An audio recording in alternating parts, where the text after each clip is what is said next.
An impressive victory on the road for Manchester City, beating Real Madrid last night. They're fourth in the Champions League standings at the moment. They go to Crystal Palace on Super Sunday. Pep Guardiola said afterwards, in terms of winning the Champions League, we're far away. We're not ready. In February, we will be better. We have been here in the past playing better than today, and we have lost. Where do you think City are in terms of their ambitions for the two biggest trophies? Well, they've played better at the Bernabeu and lost, because Real Madrid were a better team then. They're not. They're far off it now. You watch them yesterday. Man City are just going along steadily. I don't see them winning the league. I just don't see it. I just think over time, over a long distance of games, I just don't think they're going to have it in them to win it. But they're putting Arsenal under severe pressure at the moment. I know it's early doors and there's only so many games gone. But when it's Man City, it's just different. It's just different. And you just got to get through this group. You've got to get through. I think the one thing we've seen with the Champions League this time, everybody's shown it respect. I think last year teams were like 8 games. We'll get going in a minute. We'll get going. And all of a sudden you've got Man City, PSG on the penultimate game of the thing. And you look at it now, the league, all the big boys are up there. Very rarely they're down there. It feels as well significant for the Premier League teams that they, above anyone else, don't want to play those 2 extra games. Like we saw it with PSG last year, that they can play that playoff round, and in the league they can make 7-8 changes. You can't do that in the Premier League. No, and the league let you do that. Yeah. You know, the French league, they'll play Lorient or someone on a Thursday night when they've got a game on a Wednesday. Everybody is wrapped round the Champions League. Over here, we'll get down to the quarter-final and Man City will be away at Liverpool on the Saturday, and then they'll have to go to, like, Napoli on a Tuesday night. That's where we're up against it. That's where it's hard. But the one thing it showed me so far is the Premier League is well clear of the rest at the moment. I'll be shocked. I'll be shocked if one of the winners didn't come from our country. When you look at City and their hopes of winning the Premier League or the Champions League, is it strangely that even one of the games they've won recently would worry you in that Fulham match, that they were so in control and at the end they're hanging on for grim life a little bit? And it was the way they were hanging on. Yeah. You know, the one thing with Pep Guardiola's teams and Man City, they get the ball down and they play. I remember I was sitting watching it with my boy Freddie and it went 5-3 and he went, game on. I went, no chance. And then they scored again. He went, game on now. And I went, no. And he went, why? I went, because Man City will get the ball down in a minute and they'll make 3 passes and Haaland will be away 1-on-1 with a goalie. And they never. They were just booting the ball into touch, and it was quite worrying. And I thought another 5 minutes, there was no way Fulham were not going to get a draw out of their game if there was another 5 minutes. But then they bounced back and beat a good Sunderland team 3-0. And Sunderland had a couple of chances, but we sort of took it for granted that game and went, well, it was Sunderland, they just come up. I thought that was a big result for Man City, and they're on Arsenal's coattails. And I think if they win at Palace next week, I'm afraid there will be panic stations at Arsenal. Just to come back to what you were saying about where the winner of the Champions League might come from. Now, Pep made that point there about, well, we'll see where we are in February, which is where PSG sort of rose to the top last season. We've seen it so many times with Real Madrid before, but at the moment, under Xabi Alonso, it looks as though his days might be numbered. Yeah, at the moment, I think there's a lot of big egos there, and it's only from the outside, you know, Vinicius Junior, people like that he's up against it. I think the Celta Vigo result was the one. I think Celta Vigo and the way Barcelona were playing, Barcelona were scoring a lot of goals in Spain, you know, and Real Madrid are not doing that. That's the problem. You know, when you're at Real Madrid, you've got to win and win well, and they're not doing that at the moment, and Barcelona are doing that. So for me at the moment, but there's a long way to go. You know, it's all right at the moment. We're sitting in the start of December, middle of December. When it gets round to March next year, one bad 45 minutes, good night. You know, 45 minutes, you let in 3 goals, you're out. And that's where the pressure comes on. You know, when Bayern Munich go to Arsenal later on in the competition in a 2-legged game, they're not going to be that open at the end when Arsenal score late on. They'll go, right, shut up shop, bad day at the office, we'll get beat 1-0, we'll take them back to our place, and then it'll be game on. So there's a lot to play for at the moment. But I'd be surprised if one of the Premier League teams didn't win the Champions League.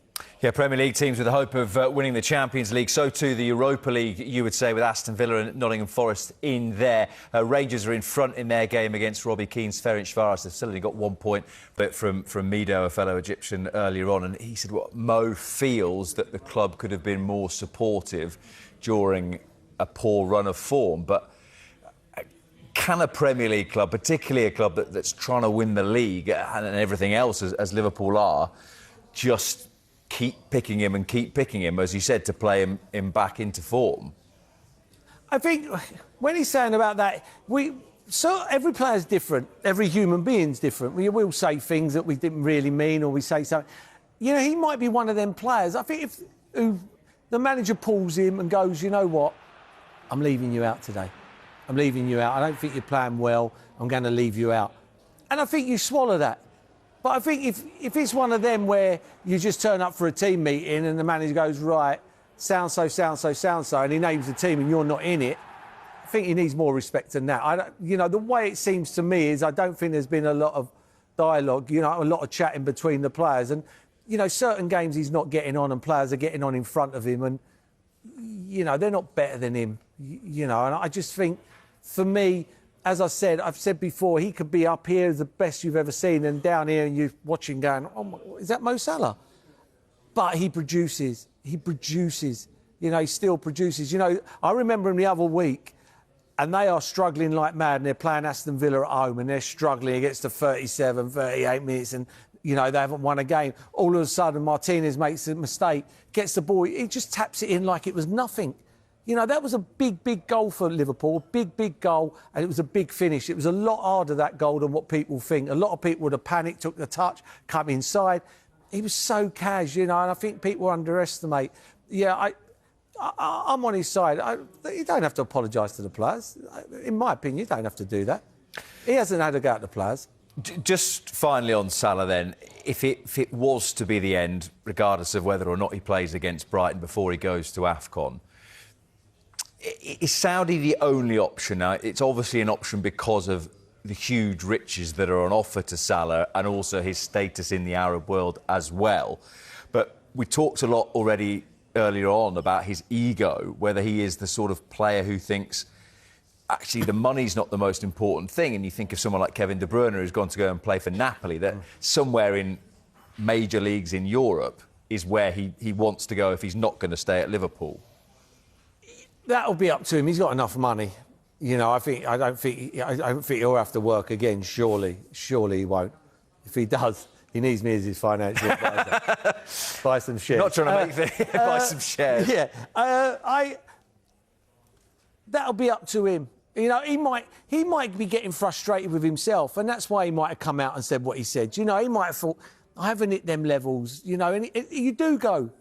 Otherwise, we'd all be playing still. We'd all love to play. The brain can play, but the legs just don't get the message anymore. And he might be a bit frustrated. It'll be up to him, because he can go and play. I've sat on this show a million times, on Soccer Saturday a million times. We've done VTs with players, and it's September and October, and they're going, I can't find a club. I can't get a club. You can get a club if you want to play for a certain amount of money. If you want to play for 30 and 40 grand a week, you're not going to get a club. It's how much you want to play. And I like it. He wants to play. The only team that, if he wants to live and get that kind of money, no one can give you more than Saudi Arabia. But surely he wants to play. And I think the only thing that he's gone mad on is he wants to play. He's 34 years of age. He wants to finish his career. You don't want to be finishing your career. I ended up playing at Walsall. I just wanted to play football. I played for Portsmouth. I just wanted to play football and I loved it. I had my best season ever. And that was at 34, 35. But I wanted to play every week. I didn't want to sit on the bench. I didn't want to be a bit part player. I wanted to play every week. And that's the buzz, playing in front of fans. And, maybe one day, I didn't not put the figures up Salah, but there's no bigger buzz than scoring a goal. And it'd be up to him. But surely you want to play in front of 40, 50,000 and not 27 people. Surely. And that was my Sunday League days, Merce playing in front of 27 but some people. Saudi Arabian games, there's not... You spoke, Merce, about games that if you want to be successful, if you want to win a title, games like Brighton, Brentford, feel like 3 very well-earned points. Would you put Everton in that bracket as well at the moment? Yeah, I would. I think Everton are a solid team. I know they had a bit of a hiccup and I thought they were rotten, but Newcastle played well that day at the new stadium when they got well beat. But yeah, they're more of a threat this season. They're more of a team. They can get the ball up the pitch. It's not, see what they kept 4 out of 5 clean sheets.